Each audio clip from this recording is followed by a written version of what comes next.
کیا زنا ایک قرض ہے؟ نہیں نہیں بیٹا، یہ بات غلط مشہور ہے کہ زنا ایک قرض ہے، آپ نے زنا کیا تو آپ کی بہن بیٹی کو چکانا پڑے گا، ایسا نہیں ہے.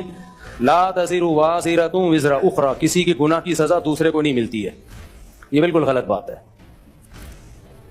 ہاں یہ ضرور ہے کہ جب آپ کی بہن بیٹیوں کو پتا چلے گا کہ آپ نے زنا کیا ہے تو ان کے دل سے زنا کی نفرت نکل جائے گی، وہ کہیں گے جب یہ کر سکتے ہیں تو ہم کیوں نہیں کرتے. اس طرح کا وبال تو پڑتا ہے. بھائی سوال پہ جی.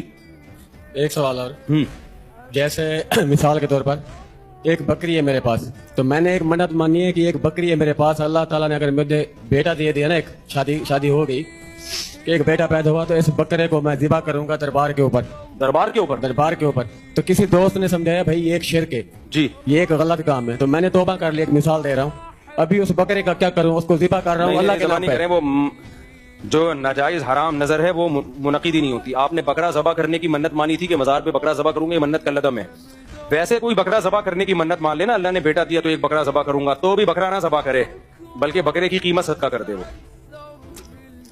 بکرے کی جان چھوڑ دے. کل میں نے ایک ویڈیو دیکھی ہے، سیلاب میں ایک بکرا ذبح کر کے ڈال دیا پانی میں.